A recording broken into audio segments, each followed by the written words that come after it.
রাসূলুল্লাহ সাল্লাল্লাহু আলাইহি ওয়াসাল্লাম এই হাদিসের মধ্যে আমাদেরকে চারটি বিষয়ের আদেশ দিয়েছেন, নির্দেশ দিয়েছেন। নবীজি জানায় দেন, এই চারটি বিষয় এমন বিষয়, কোনো ব্যক্তি যদি এই চারটি গুণ অর্জন করতে পারে, এই দুনিয়ায় যদি তার কোনো কিছু নাও থাকে, তার কোনো অসুবিধা নাই। বলতে পারেন দুনিয়া পাওয়ার ওয়াজ।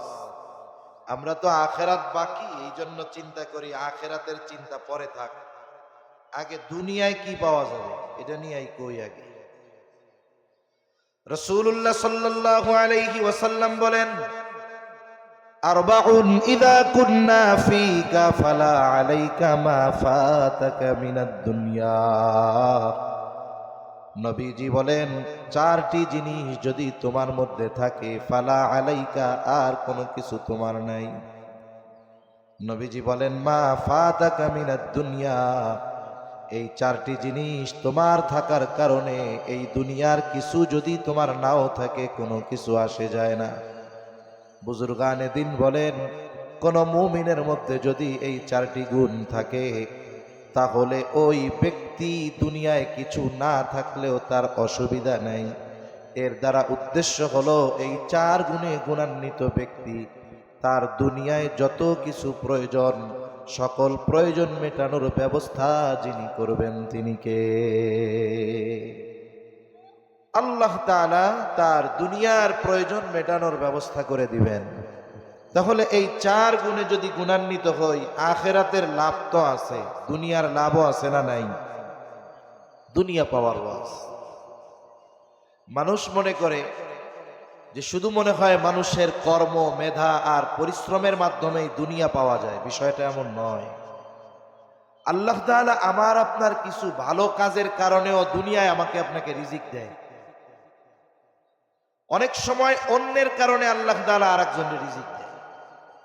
সন্তানের কারণে আল্লাহ পিতাকে দেয়, স্ত্রীর কারণে সন্তান স্বামীকে দেয়, এ হতে পারে। প্রখ্যাত একজন বুজুর্গ ছিলেন, ওনার নাম ছিল জুন্নুন মিসরি রহমাতুল্লাহি আলাইহি। জুন্নুন মাছ বিক্রেতা, মাছ মারতেন, বিক্রয় করতেন। এখন তো আমরা মনে করি যে আহলুল্লাহ হওয়ার জন্য, বুজুর্গ হওয়ার জন্য একেবারে লম্বা আলখাল্লায় সবসময় থাকতে হবে, একেবারে আলাদা নিরিবিলি থাকতে হবে। মাছ ব্যবসায়ী জেলে এ আল্লাহর ওলি হইতে পারে, এই জামানায় কেউ চিন্তা করবে না, ঠিক কিনা বলেন? জুন্নুন মিসরি প্রখ্যাত একজন বুজুর্গ, উনি মাছ মারতেন, বাজারে বিক্রয় করতেন। উনি মাছ মারার সময় ওনার একটা ছোট মেয়ে ছিল, তার সাথে করে নিয়ে যাইতেন। অনেক মাছ পাইতেন, অল্প সময় অনেক পাইতেন। তা আমরা তো মানুষ, উনি চিন্তা করতেন, ভাবতেন যে হয়তো আল্লাহ তাআলার গোলামি করার চেষ্টা করি, এই কারণে মনে হয় আল্লাহ ভালোবাসা আমারে এত দ্রুত এত বেশি বেশি মাছ দেয়। তা একদিন ওনার কন্যাটা মারা গেল। মেয়েটা মারা যাবার পর উনি আবার মাছ মারতে নদীতে গেলেন, কিন্তু আগের মতো তিনি পান না। একদিন জুন্নুন মিসরি রহমাতুল্লাহি আলাইহি স্বপ্নে দেখতেছে, তাকে বলা হচ্ছে, জুন্নুন, তুমি তো ভাবতা তোমার বুজুর্গির কারণে তোমার এত দ্রুত এত বেশি বেশি মাছ পাওয়া দেওয়া হইতো। আসলে জুন্নুন বিষয়টা এমন নয়, বরং তোমার সাথে তোমার যেই নাবালক মেয়ে, নাবালিকা মেয়েটা আসতো, তার বদৌলতে, তার কারণে আল্লাহ তাআলা তোমাকে অতি অল্প সময়ে বেশি বেশি মাছ পাওয়া দিত। তুমি যে এটা পাইতা, কেন পাইতা? তোমার এই নাবালিকা ছোট্ট কন্যার কারণে। এজন্য আল্লাহ সুবহানাহু ওয়া তাআলা অনেক কাজের কারণে, ব্যক্তির কারণে আল্লাহ তাআলা দুনিয়ায় রিজিকের মধ্যে বরকত দেয়। শুধুমাত্র পরিশ্রম, যোগ্যতা, মেধা আর সার্টিফিকেট, এগুলোর দ্বারাই রিজিক পাওয়া যায় না। অনেকে দেখেন অনেক রিজিক পায়, কিন্তু এর মধ্যে বরকত থাকে না। লক্ষ টাকা উপার্জন করে, খরচের লোক কম, লাখ টাকায় মাস চলে না।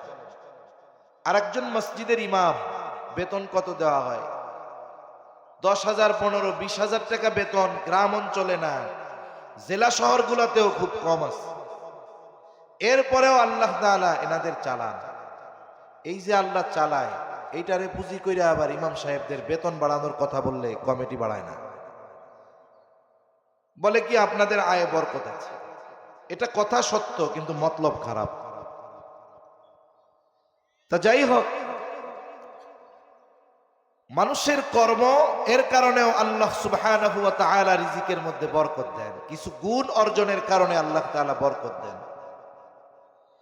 রাসূলুল্লাহ সাল্লাল্লাহু আলাইহি ওয়াসাল্লাম বলেন, চারটি জিনিস যদি তোমার মধ্যে থাকে আর কোনো কিছু যদি তোমার নাও থাকে, দুনিয়ার যদি কোনো কিছু নাও থাকে, তোমার কোনো চিন্তা নাই।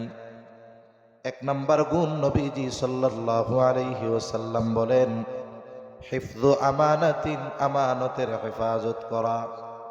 তার মানে রাসূলুল্লাহ সাল্লাল্লাহু আলাইহি ওয়াসাল্লাম আমাদেরকে আমানতদার হওয়ার উপদেশ দিচ্ছে। আমানতদারিতা এটা মুমিনের ভূষণ। মুমিনের গুণাবলীর মধ্যে আবশ্যকীয় একটি গুণ হলো আমানতদারিতা। কিছু গুণ আছে যেগুলো অর্জন করলে সওয়াব, না করলে গুনাহ নাই। কিন্তু আমানতদারিতা এমন একটা গুণ, যেই গুণটা শুধু কর্ম সম্পৃক্ত গুণ এমন নয়, বরং আমানতদারিতার সম্পৃক্ততা হলো ঈমানের সাথে। এজন্য রাসূলুল্লাহ সাল্লাল্লাহু আলাইহি ওয়াসাল্লাম আমানতদারিতাকে মুমিনের ভূষণ বলে অভিহিত করেছেন। আর আমানতের খেয়ানত করাকে মুনাফিকের আলামত বলে নবীজি জানায় দিয়েছেন। মুনাফিকের আলামত গুলো আমাদের সকলের কম বেশি জানা আছে, এরপরেও আবার আমরা একটু মুযাকারা করি। নবীজি সাল্লাল্লাহু আলাইহি ওয়াসাল্লাম বলেন, মুনাফিকের এক নম্বর আলামত, ইযা হাদ্দাসা কাযাবা। মুনাফিক যখন মিথ্যা কথা বলে, মিথ্যা কথা বলে। ইযা ওয়াআদা আখলাফা, ওয়াদা করলে ওয়াদা খেলাফ করে। ইযা তুমিনা খানা, আমানতের খেয়ানত করে। আর একটা আলামত আছে, নবীজি সাল্লাল্লাহু আলাইহি ওয়াসাল্লাম বলেন, ইযা তাখাসামা ফাজারা। তার সাথে যদি কারো একটু ঝগড়া হয়, সে মন্দ বকাঝকা করে। এগুলো কার আলামত? একটু জোরে বলেন তো। মুনাফিকের আলামত। এগুলো তো মুমিনের মধ্যে ভরা আছে না নাই? আরে মসজিদের সভাপতি 2বার 3বার হজ করে আসছে, এই রকম লোকের মধ্যেও এই 4টি বিষয় আছে না নাই? অনেক আছে, অভাব নেই। এই বিষয়গুলো এটা ভাইরাসের মতো। ভাইরাস দেখা যায় না, ক্যান্সার যারে ধরে টের পায় না, দেখে না, কিন্তু তার ভেতর খাইয়া দেয়, ঠিক না? অধিকাংশ সময় ক্যান্সার আলামত প্রকাশ করে তখন, বলে যখন চিকিৎসা করার উপায় থাকে না। স্বাভাবিকভাবে ওই রোগটা বিপদ কম, বলে যেই রোগের আলামত প্রকাশ পায় তাড়াতাড়ি, ওই রোগটা কম বিপজ্জনক। কিন্তু যেই রোগের আলামত প্রকাশ পায় না, দেখা যায় না, কিন্তু ভেতর দিয়ে খাইয়া দেয়, বলে এটা বেশি বিপজ্জনক। মুনাফিকের আলামত এগুলো বিপজ্জনক বেশি। বলে ক্যান্সারের জীবাণু, ক্যান্সারের ভাইরাস মানুষের জীবন ধ্বংসের কারণ হতে পারে, মৃত্যুর কারণ হতে পারে। কিন্তু মুনাফিকের আলামত এগুলো এমন ভাইরাস, এগুলো হয়তো মানুষের জীবন ধ্বংস করবে না, কিন্তু মুনাফিকের আলামত গুলো মুমিনের ঈমান ধ্বংসের কারণ হয়ে যেতে পারে। এজন্য আমাদের মধ্যে যদি এই বদ খাসলাত গুলা থাকে, আমরা বাইর করে ফেলবো, কারণ ইনশাআল্লাহ। দেন কম্পিউটারের মধ্যে যদি ভাইরাস থাকে, সব ফাইল খাইয়া দেয়। মোবাইলের মধ্যে ভাইরাস থাকলে খাইয়া দেয়। কি করে? কম্পিউটারের ফাইলগুলা যেন ভালো থাকে, হ্যাক যেন কেউ না করতে পারে, এজন্য শক্তিশালী অ্যান্টিভাইরাস ইউজ করে। তা আমরা আমাদের ঈমান বাঁচানোর জন্য এই ভাইরাসগুলো বার করার দরকার আছে না নাই? এগুলো যদি আমাদের মধ্যে থাকে, আমরা বাইর করে ফেলব। তাহলে মুনাফিকের আলামত গুলার মধ্যে একটা আলামত, ইযা তুমিনা খানা, আমানতের খেয়ানত করা। আর নবীজি সাল্লাল্লাহু আলাইহি ওয়াসাল্লাম বলেন, লা ঈমানা লিমান লা আমানাতা লা। নবীজি বলেন, যার মধ্যে আমানতদারিতা নাই, তার ঈমান নাই। এজন্য মুমিনের আমানতদারিতা এটা তার কম্পালসারি আবশ্যকীয় একটি গুণ, যেই গুণ তার মধ্যে থাকা লাগবে। কিন্তু আফসোস, সমাজের অনেক দিনদার মানুষ দাবি করে আমলের মধ্যেও কোনো ত্রুটি নাই, কিন্তু এই মানুষগুলাও আমানতদারিতার ব্যাপারে স্বচ্ছ ধারণা না থাকার কারণে এই মানুষগুলো নিজের অজান্তে খেয়ানত করে বসে, সে নিজেও টের পায় না। এজন্য প্রত্যেকটা মুমিনের আমানতদারিতার ব্যাপারে স্বচ্ছ ধারণা থাকার দরকার আছে না নাই? আমানতদারিতা কোন কোন বস্তুর মধ্যে হয়, কোন কোন জিনিসের মধ্যে হয়, সংক্ষিপ্ত সারে অল্প সময় যেই কয়েকটা আমার যেখানে আসে আমরা আলোচনা করব। এক নাম্বার, আমানতদারিতা এটা হয় লেনদেনের মধ্যে, আদান প্রদানের মধ্যে। সাধারণত লেনদেন সংক্রান্ত বিষয় আমরা মোটামুটি জানি, এই জন্য এই বিষয়টা আমি আর বেশি লম্বা করব না। তাহলে এক নাম্বার, আদান প্রদানের মধ্যে, লেনদেনের মধ্যে আছে আমানত। তার মানে আমার আপনার কাছে যদি কারো আমানতের বস্তু থাকে, সেটা হোক টাকা পয়সা, হোক জমি জাতি, হোক অন্যান্য বিষয়, বলে ওই হকদার ব্যক্তি যদি তার আমানতের বস্তুর কথা ভুলেও যায়, আল্লাহ তাআলার নির্দেশ আমাদের উপর যে আমরা নিজ দায়িত্বে হকদারের হক তার কাছে পৌঁছায়া দিব। কিন্তু আমরা কি করি? আমরা তো আর একজনেরটা জোর করে আমায় রাখি। আর যদি কেউ আমার কাছে পায়, আর যদি তার মনে না থাকে, তাইলে এটা আমরা মোটামুটি ফেরত দেওয়া লাগবে না, এটা জায়েজ মনে করে খেয়ে ফেলি। এরকম মানুষ আছে না নাই? বোনের সম্পদ, ভাইয়ের সম্পদ, পাবলিকের সম্পদ খেয়ে ফেলতেছে। এক কথায়, হকটা আমানত হোক আর সাধারণ জামানত হোক, আমার কাছে যদি কেউ কোনো কিছু প্রাপ্য থাকে, সেটা আমানত সম্পৃক্ত হোক আর অন্য কিছু সম্পৃক্ত হোক, আমি হকদারের হক ফিরাইয়া দিব। কারণ নবীজি সাল্লাল্লাহু আলাইহি ওয়াসাল্লাম এ দুনিয়া থেকে যাওয়ার আগে সাহাবা ইকরামকে মসজিদে নববীর ভিতরে একত্রিত করে একথা বলেছেন যে তোমরা কেউ যদি আমার কাছে কোনো কিছু প্রাপ্য থাকো, চেয়ে নাও। কারণ আমি চাই না কারো হক আমার উপরে থাকবে আর আমি অন্যের হক কাঁধে নিয়ে আল্লাহর সাথে মিলিত হব, এটা আমি চাই না। যার আগে পরের সব গুনাহ আল্লাহ মাফ করে দিয়েছে, মাসুম আমার আপনার নবী, উনিও বান্দার হকের ব্যাপারে, মানুষের হকের ব্যাপারে কত সচেষ্ট সতর্ক। কিন্তু আমাদের অবস্থা কি? আমরা তো মানুষেরটা মেরে খাওয়া, এটা অনেকে তাদের দৈনন্দিন এক অভ্যাসে পরিণত করে নিয়েছে, ঠিক কিনা বলে? এজন্য আমার আপনার পণ থাকবে এরকম, আমার জীবনে আমল কম থাক, কিন্তু আমি যেন কারো হক নষ্ট না করে দুনিয়া থেকে বিদায় নেই, এটার ব্যাপারে সচেষ্ট থাকব। কারণ হাদিসের মধ্যে আসছে, নবীজি সাল্লাল্লাহু আলাইহি ওয়াসাল্লাম বলেন, তোমরা ওই দিনকে ভয় করো, বলে যেই দিন আল্লাহ তাআলা বাদী বিবাদীর মধ্যে ফয়সালা করে দিবে। নবীজি বলেন, দুনিয়াতে কেউ যদি অন্যায়ভাবে কাউকে কথার দ্বারাও একটা কষ্ট দিয়ে থাকে, আল্লাহ তাআলা কিয়ামতের দিন এই বিষয়টারও ফয়সালা করবে। মনে করেন একজন বড় মানুষ, যিনি আমার মুরব্বী, তিনার আমার কাছে ভালো ব্যবহার পাওয়া এটা ওনার হক। আমি তার সাথে খারাপ আচরণ করলাম, কিন্তু আমি তার কাছ থেকে ক্ষমা চেয়ে নিতে পারলাম না।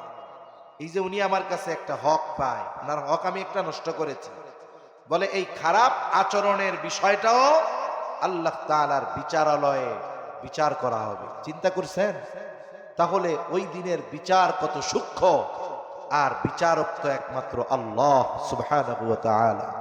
এজন্য আমার আপনার চিন্তা থাকবে, আমল কম হোক, কিন্তু কোনো মানুষ যেন আমার কাছে কোনো হক না পায়।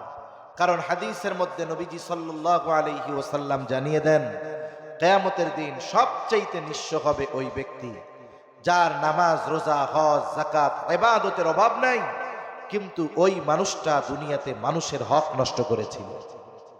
তাহলে লেনদেনের মধ্যে আমরা আমানতদার হব। আমানতদারিতা শুধু লেনদেনের মধ্যে নয়, বলে কথাও কিন্তু আমানত হয়। রাসূলুল্লাহ সাল্লাল্লাহু আলাইহি ওয়াসাল্লাম বলেন, ইযা হাদ্দাসার রাজুলু সুম্মা ইলতাফাতা ফাহিয়া আমানাতুন। নবীজি সাল্লাল্লাহু আলাইহি ওয়াসাল্লাম বলেন, যখন কোনো মানুষ কথা বলে আর এদিকে সেদিকে তাকায়, ফাহিয়া আমানাতুন, এদিক সেদিক তাকায়া ওই লোকটা যেই কথা বলে বলে যার কাছে বলে ওই কথাটা তার কাছে আমানত হয়ে যায়। আমাদের অভ্যাসের ব্যতিক্রম। আমরা সব কিছু খাইয়া হজম করে ফেলতে পারি, সব হজম করে ফেলতে পারি, কিন্তু আমরা কথা হজম করতে পারি না। ঠিক না? কথা হজম করতে পারি না। ওই যে আমাদের মৌলানা নাসির উদ্দিন শাহ হুজুর খুব সুন্দর সুন্দর কথা বলে, আমরাও তো ছোটবেলা শুনতাম, কত সুন্দর ওয়াজ। অবস্থা কি কয়, এক জায়গায় দাঁড়াইছি চা খাইতে লেগে, কয় বেটারা টিভি দেখতেছে, বুড়ো মানুষ। তা কি দেখে? কয় দেখতেছে। কয় হুজুর দেখেন দেখেন। টিভি কি দেখবো? কয় দেখেন। এখন দেখলাম কি কি জানি বললো, এক কুমির বড় একটা গরু নাকি খেয়ে ফেলছে। তা হুজুর কয় এই দেখে আমি অবাক হয়ে গেছি, এটা কিভাবে সম্ভব? পাশের থেকে আর একজন কয়, বুড়ো হুজুর করছে, মুরব্বী বলতেছে, হুজুর অবাক হওয়ার কিছু নাই, আপনি তো এই কুমির বাঘ খেয়ে ফেলছে এটা দেখে অবাক হচ্ছেন, আর আমাকে বাজারের পাবলিক টয়লেট এই এলাকার একজন নেতা খেয়ে ফেলছে।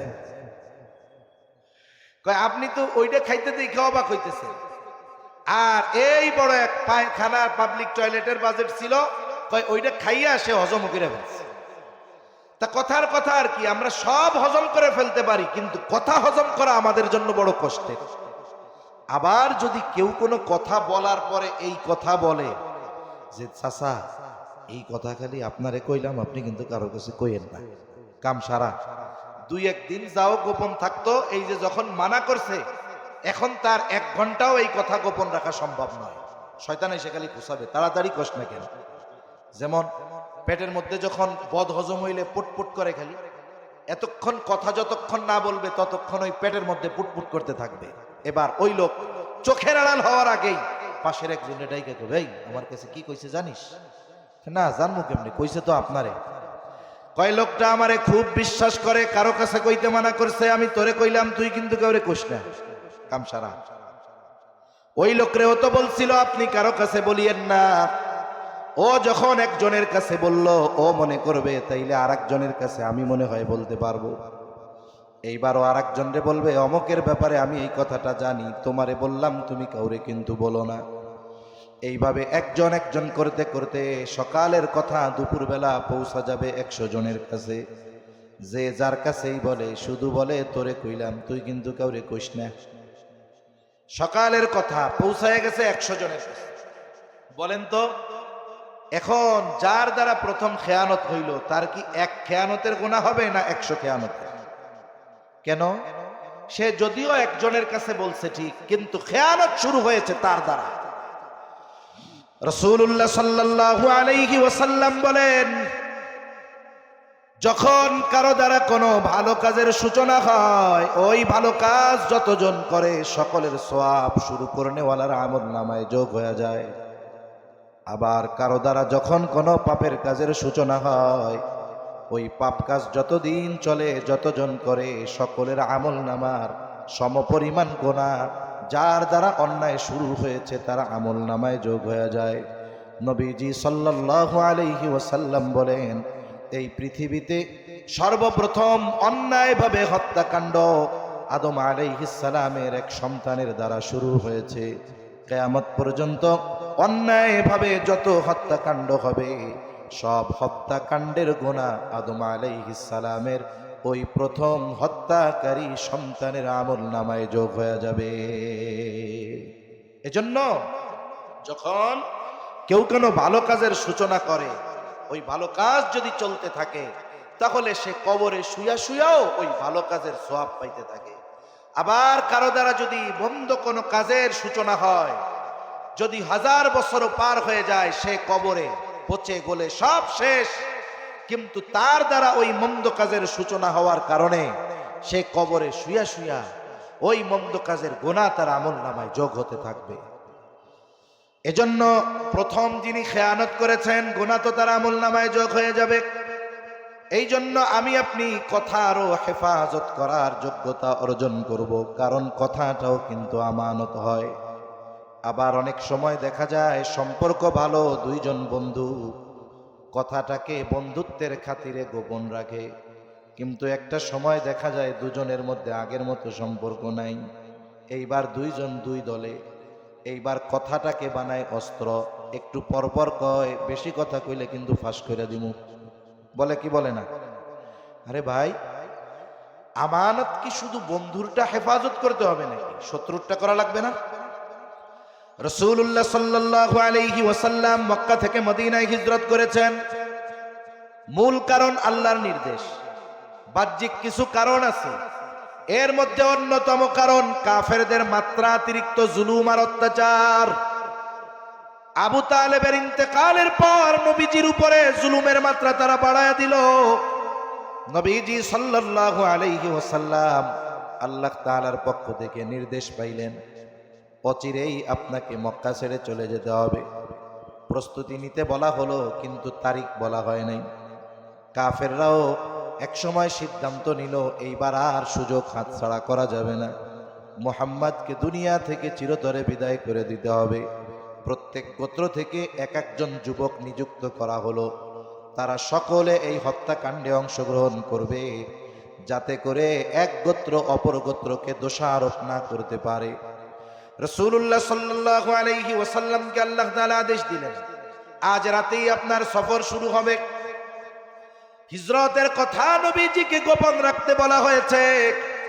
এরপরেও কাফেররা বুঝতে পারতেছিল হয়তো হিজরত হয়ে যাবে, কারণ মক্কা ছেড়ে মুসলমানেরা বিভিন্ন দেশে পাড়ি জমাচ্ছিল। কাফেররা নবীজির ঘর চারদিক দিয়ে ঘিরা রাখছে নবীজিকে হত্যা করার জন্য। নবীজি সাল্লাল্লাহু আলাইহি ওয়াসাল্লামের কাছে তখনও কাফেরদের রাখা অনেক আমানতের বস্তু ছিল। নবীজি সাল্লাল্লাহু আলাইহি ওয়াসাল্লাম নিজের ঘরে আলী রাদিয়াল্লাহু তাআলা আনহুকে রেখে গেলেন, সাথে সাথে এই দায়িত্ব দিয়ে গেলেন, আলী সকলের বস্তুগুলো প্রত্যেকের কাছে পৌঁছাবা, এরপরে তুমি মদিনার উদ্দেশ্যে রওনা হবা। একটু চিন্তা করে দেখেন, আমি আপনাদের বলতেছি, আমার বলতে কষ্ট হচ্ছে না, আমরা শুনতেছি, শুনতে আমাদের কষ্ট হচ্ছে না, কিন্তু একটা মানুষ যাদের জুলুম নির্যাতনের কারণে মক্কা ছেড়ে চলে যাওয়া লাগবে, কতটা ব্যথা কতটা কষ্ট নিয়ে নবীজি মক্কা ছেড়েছেন।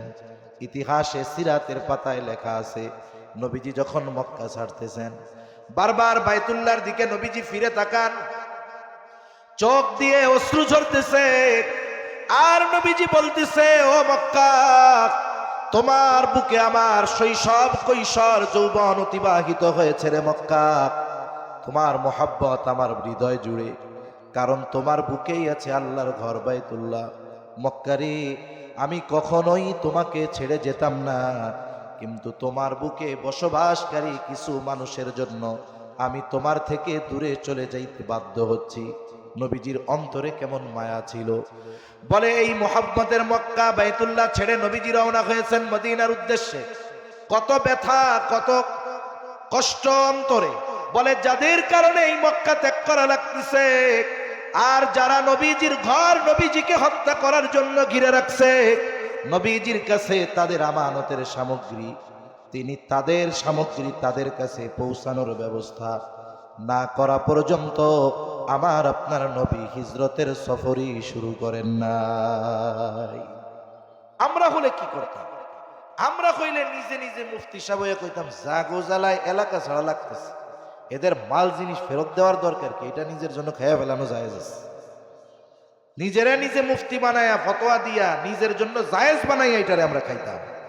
অথচ দেখেন, যারা আমার আপনার নবীকে হত্যা করার জন্য ঘর ঘিরে রাখছে, নবীজি আগে তাদের মাল সামানা ফেরত দেওয়ার ব্যবস্থা করছেন। এজন্যই দেখুন, কাফেররা আমার আপনার নবীকে বারবার হত্যার অপচেষ্টা করছে, কিন্তু আমার আপনার নবীজির চারিত্রিক ব্যাপারে কখনো অপবাদ দেওয়ার দুঃসাহস করতে পারে না। তাইলে তো কাফেররা প্রথমেই বলতে পারতো, মুহাম্মদ সাল্লাল্লাহু আলাইহি ওয়াসাল্লাম উনি তো মক্কা থেকে চলে গেছে, যাওয়ানোর সময় আমাকেও এত টাকা পয়সা নিয়ে গেছে, এরকম কোন অভিযোগ কাফেররা দেওয়ার দুঃসাহস করতে পারে নাই, কারণ আমার আপনার নবীজি ছিলেন সর্বোচ্চ আমানতদার। ঠিক কিনা বলেন? আমরা সেই নবীর উম্মত। আমরা যেমন আত্মীয় স্বজন বন্ধু বান্ধব নিজের মানুষের আমানতের হেফাজত করব, কোন অমুসলিম কোন কাফের সে যদি আমার দুশমন হয়, তার আমানতের জিনিস যদি আমার কাছে থাকে, সেটা হতে পারে কোনো কথা, হতে পারে কোনো বস্তু, ওটারও হেফাজত করার দরকার আছে না নাই? তাহলে কথাও আমানত হয়, 3 নাম্বার দায়িত্ব আমানত হয়। আল্লাহ রাব্বুল আলামিন কোরআনুল কারীমের মধ্যে দায়িত্বকে আমানত বলে অভিহিত করেছেন। আল্লাহ তাআলা কোরআনুল কারীমের মধ্যে সূরাতুন নিসার মধ্যে বলেন, ইন্নাল্লাহা ইয়া'মুরুকুম আন তুআদ্দুল আমানাতি ইলা আহলিহা। আল্লাহ রাব্বুল আলামিন বলেন, তোমরা আমানত তার হকদারের কাছে ফিরায় দাও। এই আয়াতের শানে নুজুল, যেটা বলতে গেলে কথা অন্যদিকে চলে যাবে, লম্বা হয়ে যাবে। মূল বিষয় হলো এই আয়াতটা কাবার চাবি বহনের দায়িত্বকে কেন্দ্র করে আল্লাহ নাজিল করেছেন। মুফাসসিরিনে কেরাম বলেন, এই আয়াতের মধ্যে আমানত দ্বারা উদ্দেশ্য হলো দায়িত্ব। তাহলে দায়িত্ব এটাও আমানত। অথচ আফসোস, এখন তো এমন এক জামানা, মানুষ দায়িত্বকে আমানত মনে করে না, বরং অনেক ক্ষেত্রে দায়িত্বকে গনিমত মনে করে আখের গোছানোর ধান্দা করে। একটা সময় মানুষকে জোর করে দায়িত্ব দেওয়া যাইত না। এটা যদি রাষ্ট্রীয় সরকারি দায়িত্ব হয়, তারা আরো বেশি ভয় পাইত। কিন্তু এখন দায়িত্বকে মানুষ গনিমত মনে করে। এই করোনার সময় ইংল্যান্ডের প্রধানমন্ত্রী, ইংল্যান্ডের যুক্তরাজ্যের প্রধানমন্ত্রী, উনি একদিন বলতেছে যে আমি এই প্রধানমন্ত্রীর দায়িত্ব ছেড়ে দিতে চাই। কেন?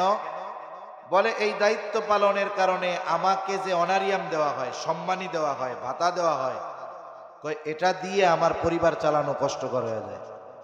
আর এই দায়িত্ব পালন করতে গিয়ে আমি আমার ব্যবসায় সময় দিতে পারি না, যার কারণে ব্যবসার থেকেও এরকম প্রফিট আসতেছে না, লাভ আসতেছে না, আমি আমার সংসার চালাইতে পারতেছি না। তা এই খবরটা যখন দেখছি, তখনই আমার মনের মধ্যে একটা চিন্তা আসছে, এই বেটার কপাল পোড়া। তা আমি ওনারে যদি পাইতাম, এরকম বলতাম যে আপনি ওই দেশে কেন জন্ম নিছেন, বাংলাদেশে জন্ম নিতে পারেননি? সবকিছু বাদ দিয়ে বাংলাদেশে আসেন, আপনার প্রধানমন্ত্রী হওয়া লাগবে না, কোনো মতে কষ্ট করে একটু মেম্বার হন, খালি একটু মেম্বার হন। আর যদি কোন দলের নেতা হইতে পারেন, ছাত্র নেতা, তাও 1000 কোটি টাকার মালিক হয়ে যাইতে পারবেন। আপনি প্রধানমন্ত্রী হয়ে কি করলেন? তাহলে চিন্তা করেন, অমুসলিম দেশে একজন দায়িত্ব নেওয়ার পরে, সে প্রধানমন্ত্রী হওয়ার পরে বলে আমার সংসার চালাইতে হিমশিম খাইতে হচ্ছে। অথচ আমাদের ছোট্ট একটা দেশ, জনবহুল একটি দেশ, ঘনবসতিপূর্ণ একটি দেশ, এদেশে একজন ছাত্র নেতা, তাও জাতীয় পর্যায়ের না, সেও নাকি 1000 কোটি টাকা পাচার করে। 1000 কোটি! এগুলো শুনতে শুনতে এখন আমাদের কাছে সিম্পল মনে হয়। আগে তো 1 কোটি 2 কোটি টাকা শুনলে মনে হইতো পাহাড় পরিমাণ টাকা। এখন লাখ কোটি টাকাও যদি আমরা শুনি, মনে হয় এটা কোনো ব্যাপারই না। তা এই যে দায়িত্বগুলো, এগুলো আসলে এরা দায়িত্ব মনে করে না, এগুলোকে ওরা আখের বোঝানোর মাধ্যম মনে করে। যেমন দেখেন, একজন চেয়ারম্যানের ভাতা কত? একেবারে অল্প কিছু। কিন্তু এমনও লোকের ব্যাপারে আমার জানা আছে, বলে নির্দিষ্ট একটা দলের মার্কা নেওয়ার জন্য, এক সময় চেয়ারম্যানের নির্বাচন দলীয় মার্কায় হয়েছে। কোন দলের কথা বলতেছি না, আমি মূল কথাটা বলতেছি। নির্দিষ্ট একটা দলের মার্কা পাওয়ার জন্য চেয়ারম্যান ইলেকশনে উচ্চ স্তরের নেতাদের তার ঘুষ দেওয়া লাগছে 3 কোটি টাকার উপরে। 3 কোটি টাকা দিয়ে মার্কা পাইছে, এরপরে নির্বাচন করবে। পোস্টার ছাপাইছে, মাহফিলে যেমন পোস্টার ছাপাইছে, নির্বাচনের সময় পোস্টার ছাপায়, আসন্ন এত নং ইউনিয়ন পরিষদ নির্বাচনে চেয়ারম্যান পদপ্রার্থী অমুক ভাইকে তমুক মার্কায় ভোট দিয়ে অত্র ইউনিয়নের জনগণের সেবা করার সুযোগ প্রদান করুন। তার মানে 3 কোটি টাকা ঘুষ দিয়া মার্কা আইনা উনি জনগণের সেবা করার জন্য চেয়ারম্যান হইতে চায়। চেয়ারম্যান হইতে চায় কেন? উনি লেখছে জনগণের সেবা করার জন্য। শয়তানেও চিন্তা করে, এত মিথ্যা কথা কেমনে কয়? ওর যদি মানুষের সেবা করতেই মনে চাইতো, যেই লোক 3 কোটি টাকা ঘুষ দিয়া মার্কা কিনতে পারে, ওর কি জনগণের সেবা করতে চেয়ারম্যান হওয়া লাগে? তার মানে ডাল মে কুচ কালায়। এই জায়গায় তার উদ্দেশ্য ভিন্ন। কারণ সে জানে যে কোনো মতে যদি একটা দায়িত্ব নিতে পারি আমি, আমারে আর ঠেকায় কে? 3 কোটি দিয়া মার্কা নিছি, 5 বছরে 10 কোটি টাকা উসুল করে ছাড়বো। সেজন্য দায়িত্ব আমানত। ইমাম আজম আবু হানিফা রহমাতুল্লাহি আলাইহি খলিফা মনসুরের সাথে দেখা হয়ে গেল। খলিফা মনসুর ইমাম আবু হানিফা রহমাতুল্লাহি আলাইহিকে প্রধান বিচারকের দায়িত্ব নেওয়ার জন্য অনুরোধ জানালেন। সকলের সামনে প্রকাশ্যে প্রস্তাব দিয়েছে খলিফা মনসুর। ইমাম আবু হানিফা রহমাতুল্লাহি আলাইহি খলিফা মনসুরের এই প্রস্তাব ফিরাইয়া দিলেন, বললেন না, এই দায়িত্ব আমি নিতে পারবো না। খলিফার ইগোতে আঘাত লাগলো, আত্মমর্যাদায় আঘাত লাগলো, যে মানুষের সামনে এত বড় এক প্রস্তাব আমি তাকে দিলাম, সে আমার এই প্রস্তাব মুখের উপরে ফিরাইয়া দিল। মানুষ যখন দায়িত্বে থাকে অনেক সময় তার মেজাজটাও অন্যরকম থাকে। এইবার হাতে ছিল চাবুক, এই চাবুকটা নিয়া ইমাম আবু হানিফার গায়ে একটা বাড়ি মেরে দিয়েছে। খলিফা মনসুর রাগান্বিত হয়ে ইমাম আবু হানিফার গায়ে আঘাত করেছে। খলিফা মনসুর রাজপ্রাসাদে ফিরে গেলেন। খলিফা মনসুরের চাচা বলতেছে, মনসুর, কাজটা তুমি ভালো করো নাই, ইমাম আবু হানিফার কাছে ক্ষমা চাও, মাফ চাও।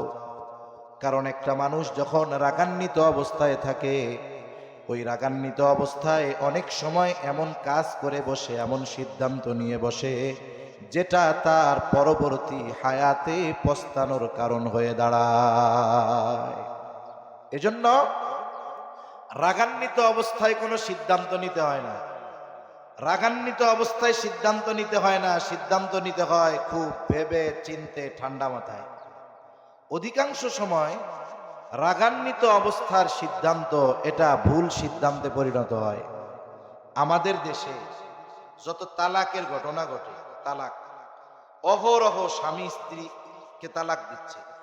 শহরে তো এমনও আছে মোটামুটি বউরে তালাক দিতে দিতে সেঞ্চুরি পূরণ করে ফেলছে, এরপরেও সমাজের লজ্জার কথা চিন্তা কইরা এই দুজন একসাথে বসবাস করে গোটা হায়াত জেনা ব্যভিচারে কাটায় দিচ্ছে। আছে না নাই?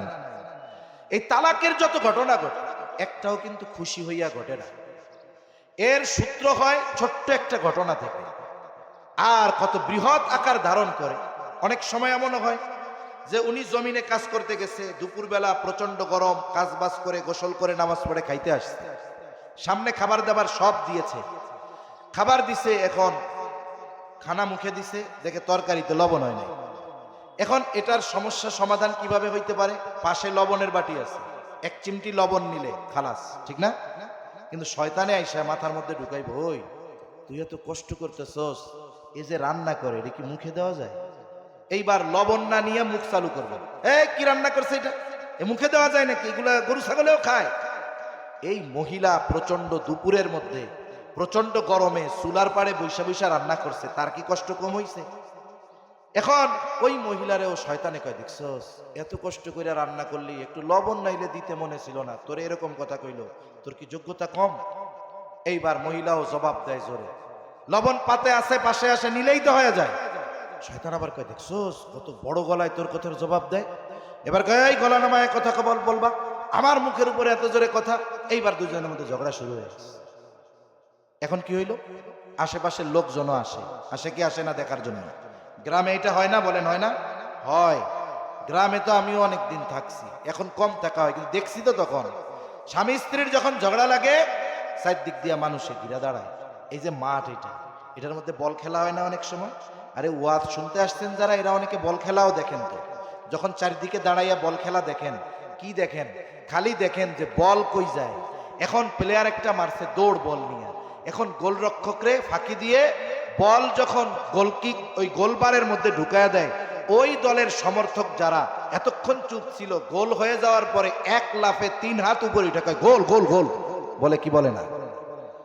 কিন্তু যখন খেলা একবারে অবস্থা গরম, এই কি হচ্ছে, কঠিন এক অবস্থা, ওই সময় সবাই নিশ্চুপ। ওই ঝগড়া যখন হয় স্বামী স্ত্রীর মধ্যে, চারদিক তাকায় ওরকম বল খেলার মতো দেখে। গোলের জন্য যেমন অপেক্ষা করে, তালাক দেয় কোন সময় এটার লেগে অপেক্ষা করে। এর আগে কাজ কি ছিল?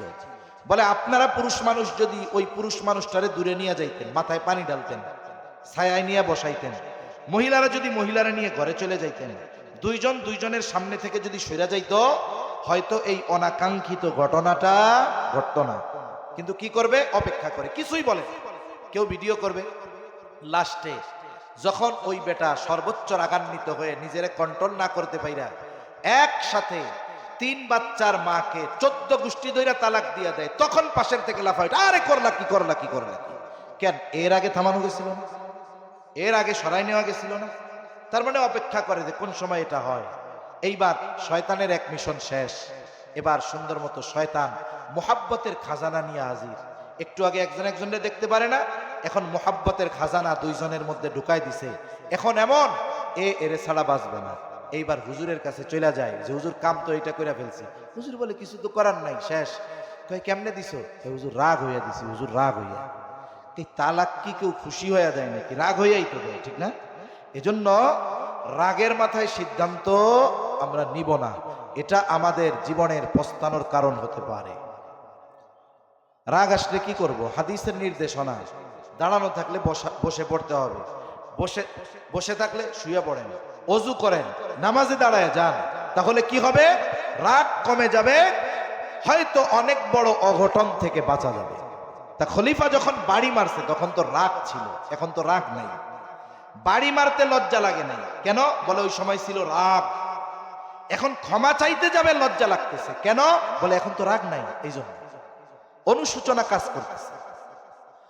খলিফা নিজের একজন বিশ্বস্ত মানুষকে পাঠায় দিছে, যাও আমার পক্ষ থেকে ইমাম আবু হানিফার কাছে ক্ষমা চাইবা।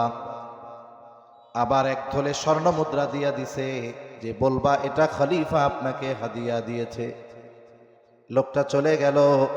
ইমাম আবু হানিফার কাছে গিয়ে বলে, ইমাম, খলিফা তার আচরণের কারণে লজ্জিত, আপনার কাছে ক্ষমা প্রার্থী। ইমাম আবু হানিফা নববী গুণে গুণান্বিত মানুষ, তিনি বললেন, যাও, মাফ করে দিলাম। এইবার লোকটা চতুর চালাক মানুষ, বলে, ইমাম আবু হানিফা, আপনার জন্য খলিফা এই হাদিয়া দিয়েছে, আপনি এটা যদি গ্রহণ করেন তবেই তিনি সুনিশ্চিত হবে যে আপনি তাকে ক্ষমা করছে। ইমাম আবু হানিফা বলে, না, হাদিয়া লাগবে না, নিয়ে যাও। বারবার পিড়াপিড়ি করার পরেও বলতেছে, ফিরায় নিয়ে যাও। একটা সময় ইমাম আবু হানিফা জিজ্ঞাসা করেন যে, তুমি যে আমাকে হাদিয়া দিচ্ছ, তোমার খলিফা এত টাকা পেল কোথায়? এটা কি তার নিজের টাকা নাকি? এইবার লোকটা বলে, উনি এত টাকা পাইবে কই? এটা দিয়েছে রাষ্ট্রীয় কোষাগার থেকে। ইমাম আবু হানিফা বললেন, ফিরায় নিয়ে যাও। লোকটা বলে, আপনি রাখেন, নিজের জন্য ব্যয় না করেন, সদকা করে দিয়ে। ইমাম আবু হানিফা বলে, শোনো, তোমার কাছ থেকে এটা রাখবার পর আমি নিজের জন্য ব্যয় করি নাকি এটা সদকা করে দেই, এটা বিষয় নয়, বরং তোমার খলিফা জানবে ইমাম আবু হানিফা আমার দেওয়া হাদিয়া গ্রহণ করেছে, তাহলে এটা ফিরায় তো নিবাই। সাথে সাথে তোমার খলিফাকে জানায় দিবা, এই রাষ্ট্রের সম্পদ ব্যক্তিগত কাজে ব্যবহার করার অনুমতি নাই, এই সম্পদগুলো রক্ষণাবেক্ষণের দায়িত্ব তাকে দেওয়া হয়েছে, এই কারণে তাকে প্রতি মাসে সম্মানী দেওয়া হয়। ওই ভাতার বাইরে, সম্মানীর বাইরে 1 টাকাও ব্যক্তিগত কাজে খরচ করার তার অনুমতি নাই, কারণ এই দায়িত্ব তার কাছে আমানত। আর যদি সে মানুষের সম্পদ নিজের কাজে ব্যয় করে, এটা হবে খেয়ানত। দায়িত্বের খেয়ানত হবে, সম্পদের খেয়ানত হবে। একটু জোর গলায় বলছে লোকটা। এবার খলিফার কাছে গিয়ে এই কথাটাকে আরো সাজায়া গুছায়া ইমাম আবু হানিফার ব্যাপারে বলছে। খলিফা প্রচন্ড রাগান্বিত হয়ে গেলেন। ইমাম আবু হানিফা রহমাতুল্লাহি আলাইহিকে আটক করার আদেশ দিলেন। ইমাম আবু হানিফা রহমাতুল্লাহি আলাইহিকে জেলখানার মধ্যে ভরে দেওয়া হলো। ইতিহাস লেখে প্রতিদিন চাবুক দিয়ে আঘাত করা হতো আর বলা হতো, আপনি যদি প্রধান বিচারকের দায়িত্ব গ্রহণ করেন আপনাকে ছেড়ে দেওয়া হবে। জালেমের জুলুম সহ্য করেছেন ইমাম আবু হানিফা, তবুও প্রধান বিচারকের দায়িত্ব নেন নাই। ঐতিহাসিকদের থেকে 2টা বর্ণনা পাওয়া যায়। একটা হলো যখন তিনি তার অবস্থার উপরে অনড় অটল, জালেম খলিফা খাবারে বিষ প্রয়োগ করে ইমাম আবু হানিফাকে হত্যা করলো। আর এক বর্ণনায় আসছে উনি যখন প্রচন্ড অসুস্থ, ওনাকে বাড়িতে পাঠিয়ে দেওয়া হলো, উনি নজরবন্দি, গৃহবন্দী। শাগরেদরা জিজ্ঞাসা করে, ওস্তাদ, যেই দায়িত্ব নেওয়ার জন্য আপনার উপরে এত জুলুম, এত অত্যাচার, এই দায়িত্ব পালনের জন্য যত যোগ্যতা দরকার সব আল্লাহ তাআলা আপনাকে দিয়েছেন, আপনি জুলুম সহ্য করলেন, এরপরেও কেন দায়িত্ব নিলেন না? আবু দাউদে একটা হাদিস আছে, নবীজি সাল্লাল্লাহু আলাইহি ওয়াসাল্লাম বলেন, তোমাদের কাউকে যখন কোনো দায়িত্ব দেওয়া হয়, বলে কেউ যদি ওই দায়িত্বের সূচ পরিমাণ খেয়ানত করে, সূচ পরিমাণ, নবীজি সাল্লাল্লাহু আলাইহি ওয়াসাল্লাম বলেন, ওই ব্যক্তি কিয়ামতের দিন খেয়ানতের বোঝা নিয়ে আল্লাহর সামনে হাজির হবে। তা ইমাম আবু হানিফা বলতেছেন, শোনো, আমি যেই দায়িত্ব নেই নাই, ওই দায়িত্বের ব্যাপারে আমাকে আল্লাহর কাছে জিজ্ঞাসাবাদের মুখোমুখি হওয়া লাগবে না, কিন্তু দায়িত্ব নেবার পর যদি ওই দায়িত্ব পালনে কোনো ত্রুটি বিচ্যুতি হয়ে যায়, কিয়ামতের দিন আল্লাহ তাআলার সামনে আমাকে এর হিসাব দেওয়া লাগবে। তার মানে উনি দায়িত্বকে আমানত মনে করতেন, আর জবাবদিহিতার ভয় চিন্তা তাকে এত সম্মানজনক দায়িত্ব প্রদানে পালনে নিরুৎসাহী করে তুলেছিল। কিন্তু আফসোস, এখন তো এমন এক জামানা, আমি একটা খবরের পত্রিকার মধ্যে দেখলাম যে আমাদের দেশের সুপ্রিম কোর্টেও নাকি অবিচারের মাধ্যমে পদোন্নতি হয়েছে। পৃথিবীর ইতিহাস যদি অতীত ইতিহাস দেখি, মানুষ ন্যায় বিচার কইরা পদোন্নতি পেয়েছে। আর আফসোস লাগে যে আমাদের দেশে অবিচার করে পদোন্নতি হয়েছে বেশ কয়েকজনের ব্যাপারে, ছবি সহ পত্রিকার প্রথম পাতায় দিয়েছে। তাহলে চিন্তা করে দেখেন, যেখানে অবিচার করলে প্রমোশন পাওয়া যায়, সেখানে ন্যায় বিচারের আশা করা যায়? এজন্যই তো গোটা পৃথিবীর বিচার ব্যবস্থা শেষ। কোথাও প্রকৃত মাজলুম ন্যায় বিচার পাবে না যতক্ষণ না কোরআন সুন্নাহর আলোকে এই পৃথিবী পরিচালিত না হচ্ছে। মনে রাখবেন, পৃথিবীর কোন তন্ত্র মন্ত্র আপনাকে ইনসাফ প্রতিষ্ঠা করতে দিবে না, কারণ পৃথিবীর মানব রচিত যত তন্ত্র মন্ত্র আছে, এটা একদল আঙ্গুল ফুলে কলা গাছ হবে, আর দল জীবনের সর্বস্ব হারাবে। এটাই নিজাম, এটাই নিয়ম, চলতে থাকবে, এটা থামাতে পারবেন না।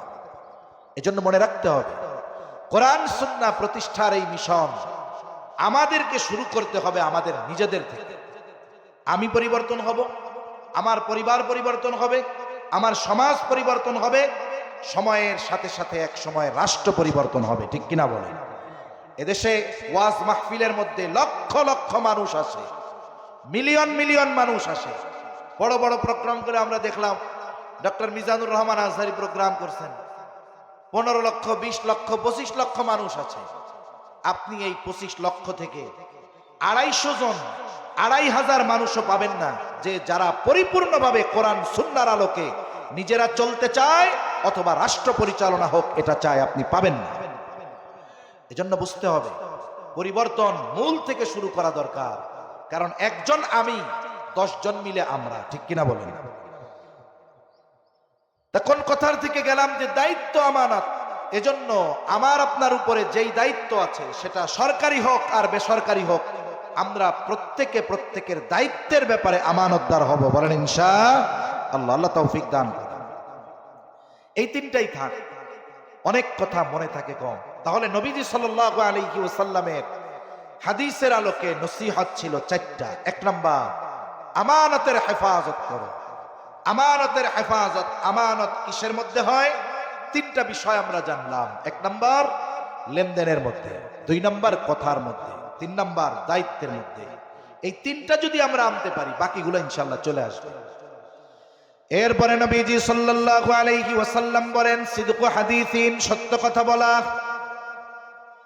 কারণ সত্যবাদিতা এটা মুমিনের অন্যতম এক সৌন্দর্য। রাসূল আকরাম সাল্লাল্লাহু আলাইহি ওয়াসাল্লাম নবুয়তের আগে ওই জাহেলিয়াতের সময় কাফেরদের মাধ্যমে 2টা উপাধিতে ভূষিত হয়েছিলেন। এর মধ্যে একটা ছিল আল আমিন, বিশ্বস্ত, আমানতদার, as-সাদিক, সত্যবাদী। এই জন্য নবীজি সাল্লাল্লাহু আলাইহি ওয়াসাল্লাম যখন কাফেরদেরকে আবু কুবাইস পাহাড় থেকে তার নবুয়তের কথা জানানোর আগে বলেছিলেন, আমি যদি তোমাদেরকে এই খবর দেই, এই পাহাড়ের পেছন দিকে একদল সশস্ত্র সৈন্য তোমাদের উপরে আক্রমণ করার জন্য অপেক্ষা করতেছে।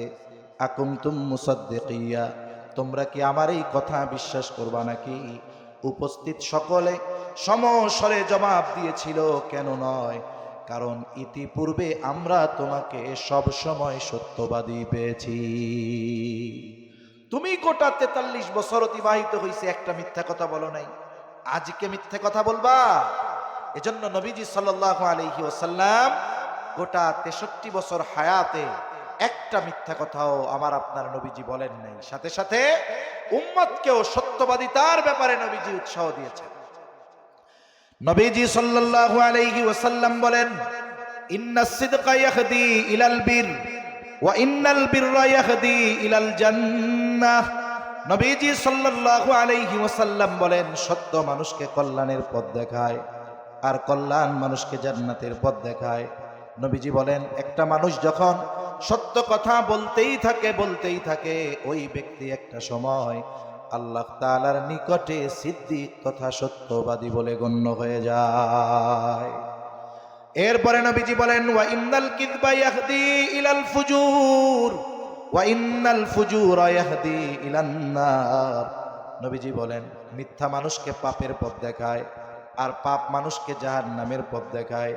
একটা মানুষ যখন মিথ্যা বলতেই থাকে নবীজি সাল্লাল্লাহু আলাইহি ওয়াসাল্লাম বলেন, ওই ব্যক্তি একটা সময় আল্লাহ তাআলার নিকটে কাযযাব তথা মিথ্যাবাদী বলে গণ্য হয়ে যায়। মিথ্যা যেমন বড় মানুষের সাথে বলা যাবে না, অনুরূপ মিথ্যা ছোট মানুষের সাথেও বলা যাবে না। আমাদের পরিবারে এ ধরনের ঘটনা ঘটে প্রতিনিয়ত। বলে ছোট বাচ্চা মায়ের খুব পছন্দের কাচের গ্লাসটা ভেঙে ফেলছে, এইবার বাচ্চা তো মার অভিব্যক্তি বুঝে যে কাম সারা, এইবার মা আমারে খাবাসি দিয়া সাইজ করে। এইবার মা যখন দেখা পিটানি দিতে গেছে, দৌড় দিয়া বাড়ির বাইরে চলে গেছে। এবার মা কয়, এখন তো গেলি, একটু পরে আইবি না? তখন একবারে সাইজ করুন, এখন আয় কিছু কমু না। বলে এখন আয় কিছু বলবো না। বাচ্চা চিন্তা করে, পরে গেলে তো মায়ের খাওয়া লাগবে, তাইলে এখনই যায়।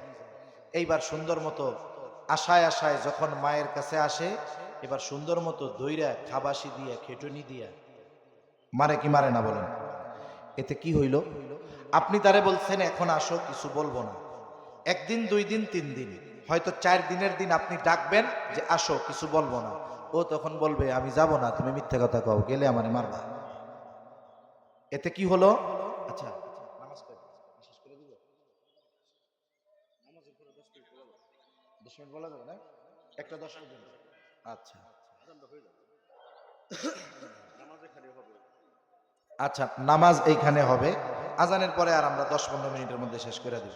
মসজিদে কত 101টায় 1:30টায়? আচ্ছা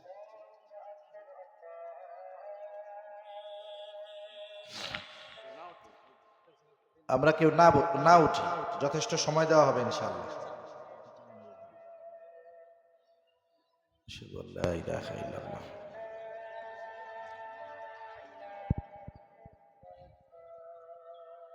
আশহাদু আল্লা ইলাহা ইল্লাল্লাহ।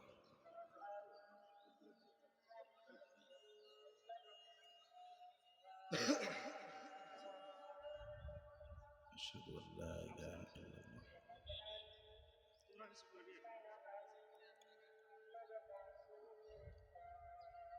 আশহাদু আন্না মুহাম্মাদুর রাসূলুল্লাহ।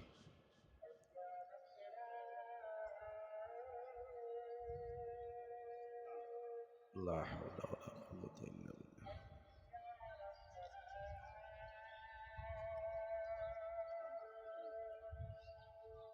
লা হাওলা ওয়ালা কুওয়াতা ইল্লা বিল্লাহ।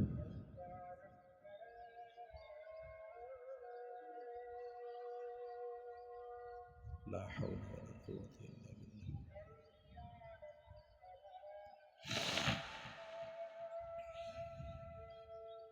লা হাওলা ওয়ালা কুওয়াতা ইল্লা বিল্লাহ।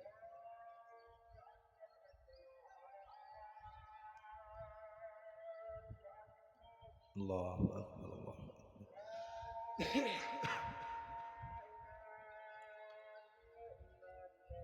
লা ইলাহা ইল্লাল্লাহ। আল্লাহুম্মা সাল্লি আলা সাইয়্যিদিনা মুহাম্মাদিন নাবিয়্যিল উম্মি ওয়া আলা আলিহি ওয়া সাহবিহি।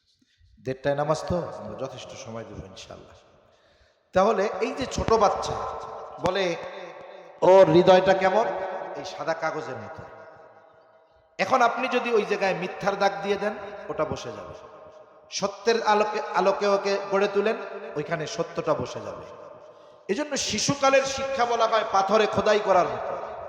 অনেক সময় পাথরে খোদাই করা লেখা পাওয়া যায় হাজার হাজার বছর আগে। রাসূলুল্লাহ সাল্লাল্লাহু আলাইহি ওয়াসাল্লামের কাছে একজন মহিলা আসছে, তার সাথে ছোট একটা বাচ্চা মহিলার কাছ থেকে ছুটে অন্যান্য বাচ্চাদের সাথে খেলা করতেছে।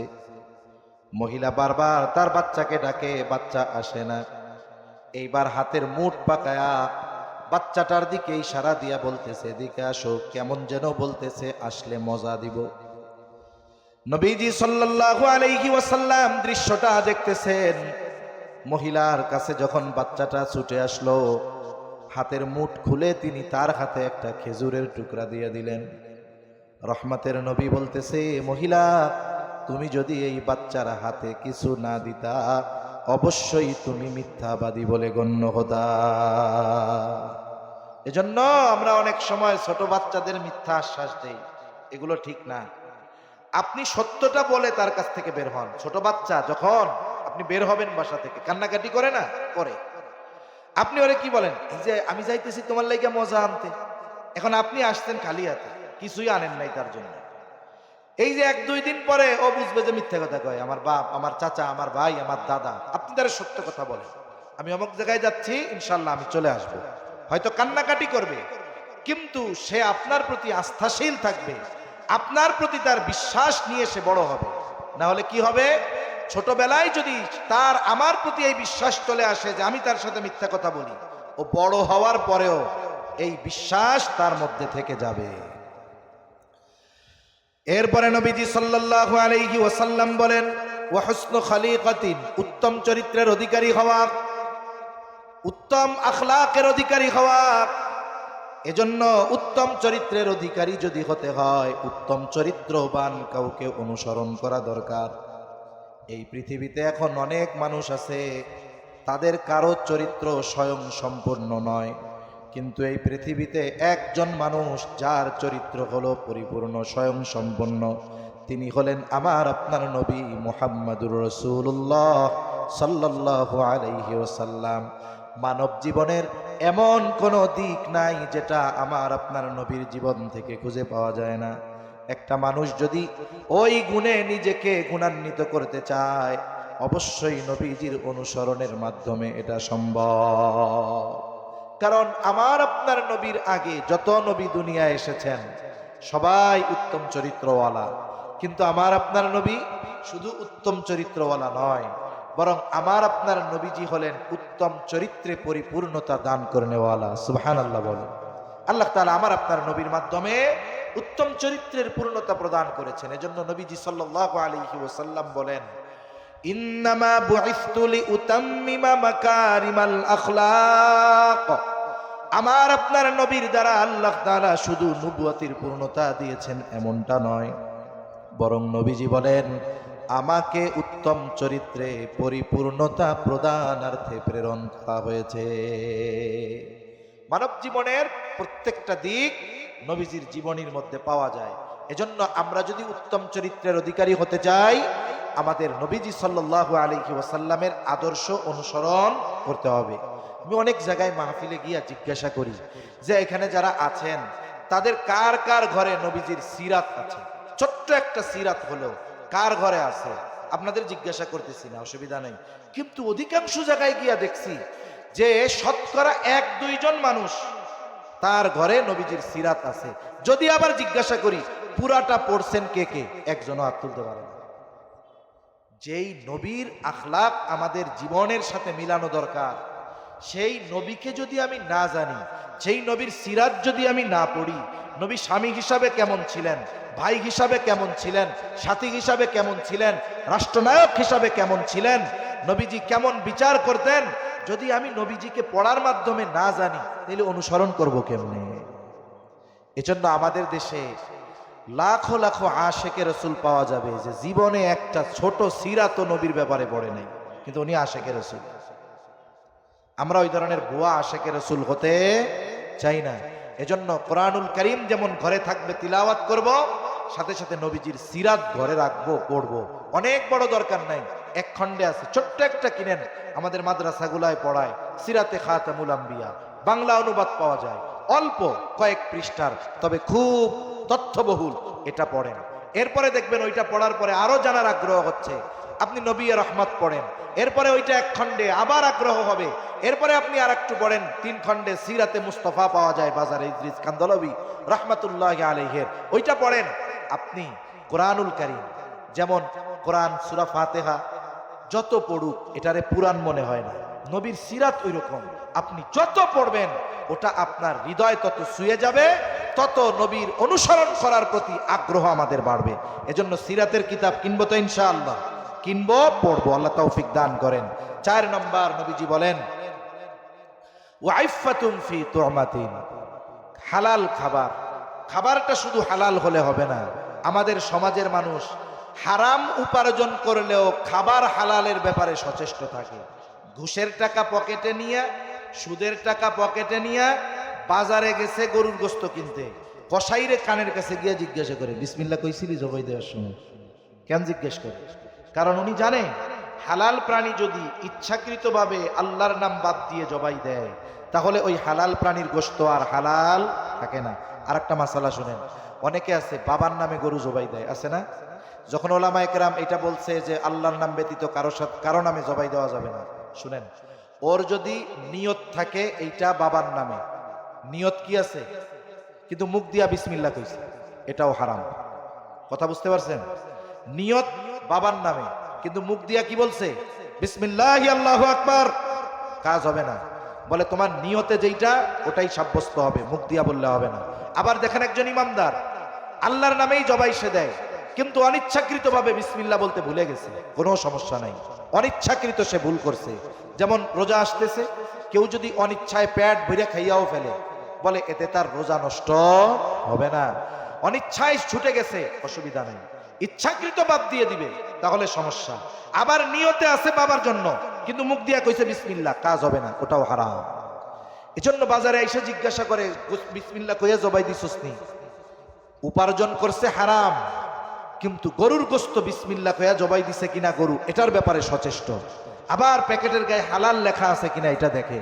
মনে রাখতে হবে, বাজারে সব জিনিস হালাল লেখা থাকলেই হালাল হয় না।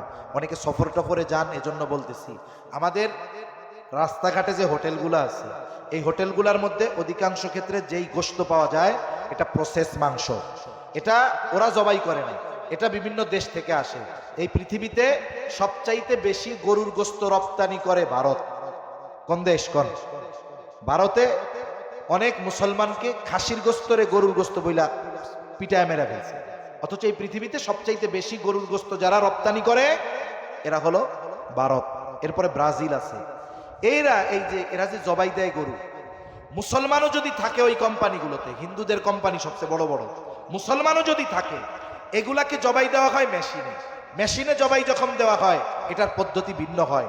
যেই পদ্ধতিতে জবাই করলে এই প্রাণীর গোশত হালাল হবে, ওই পদ্ধতি টোটালি ওখানে অনুপস্থিত থাকে, যার কারণে এই গোশতগুলো 400-450 টাকা করে কেজি বিক্রি করে। আর হোটেলওয়ালারা 700-800 টাকা দিয়া না কিনা কম দামে ওইগুলা কিনা আমাদের কাছে বিক্রয় করে। আমরা তো মনে করি যে হোটেলে গিয়া গরুর গোস্ত খাবো, অসুবিধা কি, মুসলমানের হোটেল। কিন্তু এই গোস্তটার পদ্ধতি হালাল কিনা এটাও জানা দরকার। অনেক সময় মুরগি আছে, আমরা মনে করি মুরগি হালাল। এই কাপ্তান বাজার আমরা মাঝে মধ্যে আসি মাহফিলে, গাড়ির মধ্যে দেখি মুরগি আসছে, এত মরা মুরগি, ডাস্টবিনে তো দেখি না, এগুলো যায় কই? এগুলা সব বিভিন্ন পদ্ধতিতে মানুষকে খাওয়ানো হয়। এজন্য প্রাণী হালাল হলেই ওটার জবাইয়ের প্রসেস অথবা জবাই দেনেওয়ালা সে যে মুসলিম, এ ব্যাপারে যতক্ষণ নিশ্চিত না হওয়া যাবে ততক্ষণ পর্যন্ত এই ধরনের গোশত গ্রহণ করা আমাদের জন্য উচিত হবে না। এজন্য খাবার যেমন হালালের ক্ষেত্রে সচেষ্ট, আমরা আমাদের উপার্জনের উৎসটার ব্যাপারেও সচেষ্ট হওয়ার দরকার আছে না নাই? শুনেন, নবীজি সাল্লাল্লাহু আলাইহি ওয়াসাল্লাম বলেন, কাসবুল হালালি ফরিদাতুন বাদাল ফরিদা, ফরজ ইবাদতের পরে হালাল উপার্জন করা সবচাইতে বড় এক ইবাদত, এটাও বড় এক ফরজ ইবাদত।